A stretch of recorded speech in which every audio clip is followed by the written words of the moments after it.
In 2008, Metallica's management secretly approached Eddie Van Halen with a $50 million offer to replace Kirk Hammett as lead guitarist. Eddie didn't just say no. He wrote a 3-page handwritten letter and sent copies to every member of the band.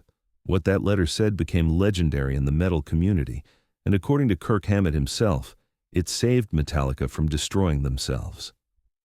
It was early 2008, and Metallica was in crisis. From the outside, everything looked fine. They were still one of the biggest metal bands in the world. Their album, Death Magnetic, was in production. They were planning a massive world tour. But inside the band, tensions that had been building for years were reaching a breaking point. The documentary Some Kind of Monster had exposed deep rifts between band members. James Hetfield and Lars Ulrich were barely speaking to each other outside of professional obligations. Kirk Hammett felt increasingly sidelined in creative decisions. Robert Trujillo, the newest member, was trying to navigate a dysfunctional family dynamic that had existed long before he joined. The band had been through therapy. They'd worked with performance coaches. They'd tried communication exercises. Nothing seemed to heal the fundamental disconnection between four men who'd once been brothers, but now felt like co-workers who could barely tolerate each other. In a moment of desperation that was kept secret even from most of their inner circle, Metallica's management started exploring a radical option. What if they changed the lineup? Not the whole band. That would be suicide. But what if they replaced one member with fresh energy, someone who could shake up the dynamic and force everyone to reset? The target, unfortunately, was Kirk Hammett. Not because Kirk wasn't talented, everyone acknowledged his skill, but Kirk was the quieter member, the less confrontational one. Management calculated that replacing Kirk would be less explosive than replacing James or Lars and would send a message that no one was untouchable. The replacement they had in mind was Eddie Van Halen. On paper, it made a kind of sense. Eddie was experiencing his own band troubles. Van Halen was in one of their periodic breakups, with David Lee Roth and Sammy Hagar both out of the picture. Eddie was between projects, creatively restless, and might be open to something new. Plus, Eddie Van Halen joining Metallica would be the biggest metal story in decades. The publicity alone would be worth millions. The financial offer was staggering. $50 million guaranteed for a 5-year commitment, plus percentage points on album sales and tour revenue. Industry insiders estimated the total package could be worth over $100 million if the tour and albums performed well. Metallica's management reached out to Eddie's representatives quietly, floating the idea as hypothetical at first. Would Eddie even consider joining another band? What would it take to get him interested? To everyone's surprise, Eddie agreed to a meeting, not because he was interested in the money, but because he respected Metallica and wanted to understand what was really going on. The meeting happened in a private room at a Los Angeles hotel. James Hetfield and Lars Ulrich were there, along with management. Kirk and Robert were notably absent. This was being discussed without their knowledge, which should have been Eddie's first red flag. James laid out the situation as he saw it. The band was stuck, creatively and personally. They needed a reset, fresh energy, someone who could shake things up and remind them why they'd started making music in the first place. "We're not looking to replace Kirk because he's bad," James said carefully. "We're looking to change the dynamic. Kirk is comfortable. We need uncomfortable. We need someone who'll challenge us." Eddie listened to all of this with an expression that was hard to read. When they finished their pitch and mentioned the $50 million offer, Eddie asked a single question. "Does Kirk know you're having this conversation?" The silence was his answer. Eddie stood up. "I need to think about this," he said. "Give me a week." James and Lars thought he was considering the offer. What Eddie was actually considering was how to tell them what they needed to hear without destroying relationships or ending careers. 6 days later, James, Lars, Kirk, and Robert each received a FedEx package at their homes. Inside was a 3-page handwritten letter from Eddie Van Halen. The letter was identical for all 4 band members. Eddie had deliberately sent the same message to everyone, management included, so no one could claim they didn't know what the others knew. The letter has never been fully published, but Multiple band members have shared portions of it over the years. It began bluntly, "You offered me $50 million to replace Kirk Hammett. I'm writing to tell you why that's the worst idea any metal band has ever had, and why if you go through with it, Metallica will be over within 2 years." Eddie continued by doing something unexpected. He told Metallica the story of how Van Halen had destroyed itself through exactly the same kind of thinking. In 1985, we replaced David Lee Roth with Sammy Hagar. On paper, it made sense. Dave and I couldn't get along. Sammy was talented, easier to work with, and commercially we were more successful with Sammy than we'd ever been with Dave. But here's what I learned. Replacing a band member doesn't fix the problems in the band. It just postpones them. All the ego conflicts, all the creative disagreements, all the personal resentments, they don't disappear when you bring in new blood. They just find new targets. With Sammy, we sold more albums and made more money than ever. We also became a band I didn't recognize. We'd replaced our problems with Dave with different problems with Sammy. And underneath it all, the real problem that I had become impossible to work with never got addressed. When we fired Sammy and brought Dave back, we thought we'd fixed it. But we hadn't. Because the problem was never Dave or Sammy. The problem was us. The way we communicated. The way we handled conflict. The way we protected our egos instead of protecting our music. Van Halen has broken up and reformed 4 times. Each time, we blamed it on whoever wasn't in the band at that moment. Dave's ego, Sammy's commercialism, each other's egos. And each time, we were wrong. The problem was never the individual members. It was that we'd lost the ability to be honest with each other without being destructive. This was the heart of Eddie's letter, and it hit Metallica like a bomb. Kirk isn't your problem. Your egos are. Replacing Kirk won't fix what's broken in Metallica. You'll just be a broken band with a different guitarist. But Eddie didn't stop there. He got specific about what he'd observed. I watched some kind of monster. Everyone in the metal community did. And what I saw was 4 incredibly talented musicians who'd forgotten how to be a band. You were so busy protecting your individual positions that you'd stopped protecting Metallica. James, you built walls so high that no one could reach you without a therapist present. Lars, you turned every creative decision into a power struggle. Kirk, you withdrew instead of fighting for your ideas. Robert, you walked into a war zone and tried to make peace by disappearing.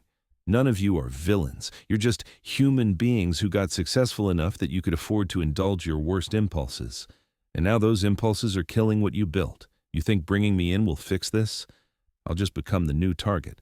Give it 2 years and you'll be sitting in another hotel room, offering someone else $50 million to replace me, thinking that'll solve the problem.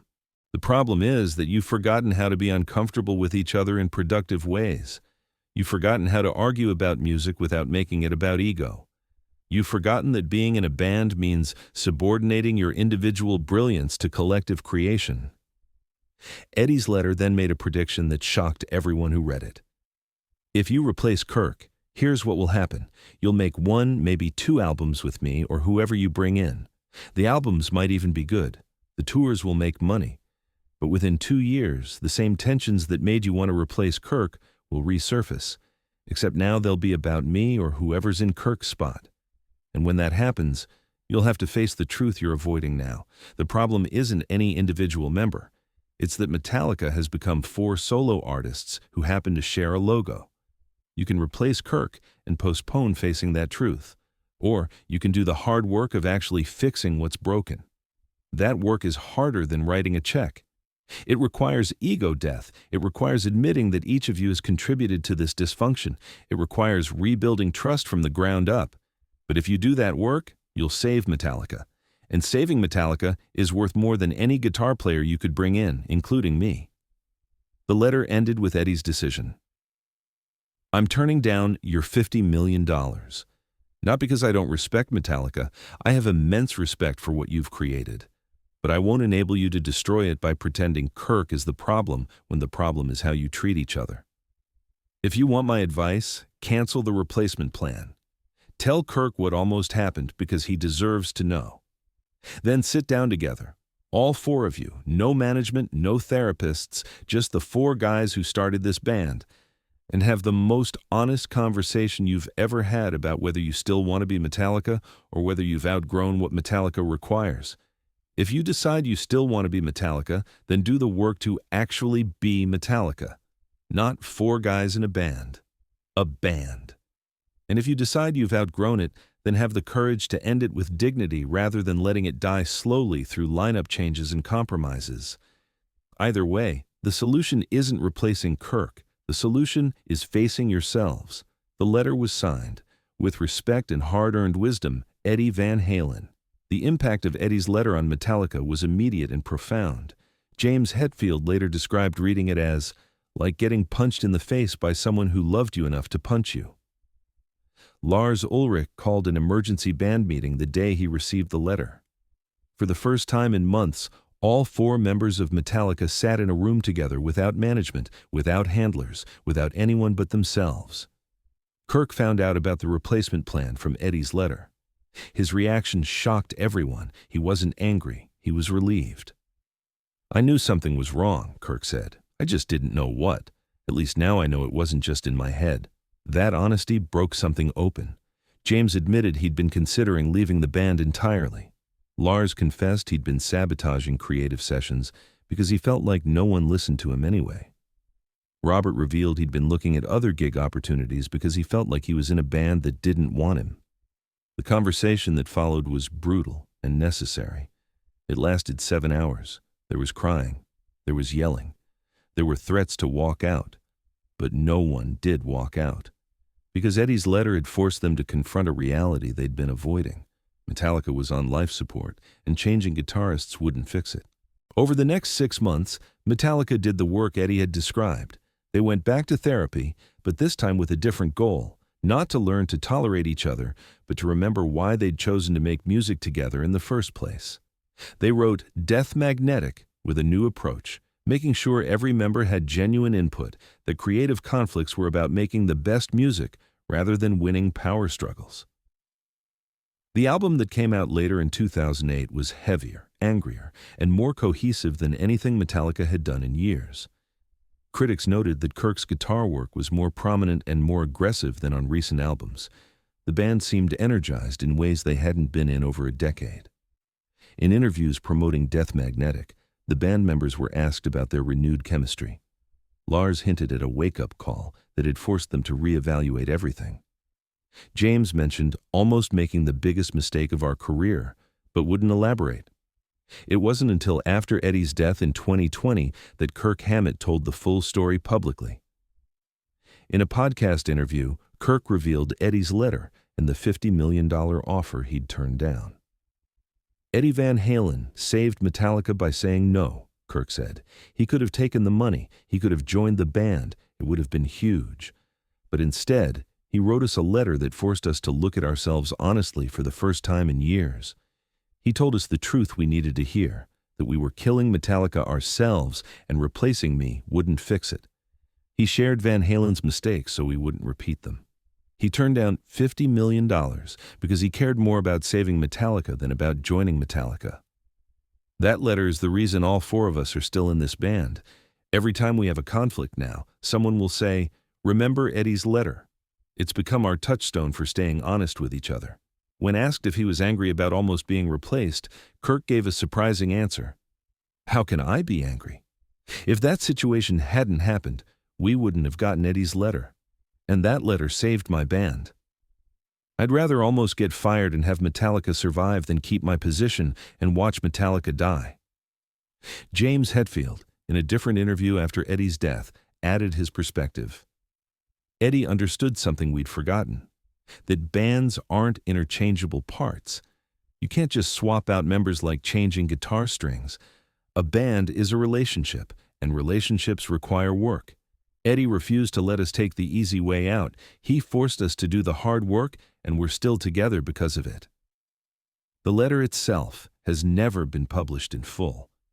All four members of Metallica have it, and they've agreed to keep it private. But portions of it leak out in interviews, in documentaries, in moments when someone explains what saved Metallica from imploding. Eddie's letter to Metallica became legendary among musicians. It represented a rare moment of one legend telling other legends a hard truth they didn't want to hear. It was wisdom earned through painful experience, offered generously to help others avoid the same mistakes. The irony isn't lost on anyone. Van Halen never fully recovered from their internal conflicts. Eddie spent decades cycling through lineup changes, hoping each new combination would fix what was broken. He never found the solution for his own band, but he understood the disease well enough to diagnose it in others, and he cared enough about Metallica to refuse to enable their self-destruction, even though enabling it would have made him $50 million richer. That's the real legacy of Eddie's letter. Not just that he said no to money, but that he used his own failures to help others succeed. He couldn't save Van Halen from itself, but he could save Metallica. And he did, with a 3-page handwritten letter that told them exactly what they didn't want to hear. If this incredible story of wisdom and sacrifice moved you, make sure to subscribe and hit that like button.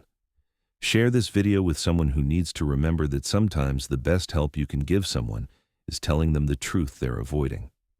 Have you ever learned from someone else's mistakes? Share your story in the comments below, and don't forget to hit that notification bell for more amazing true stories about the legends who understood what really matters.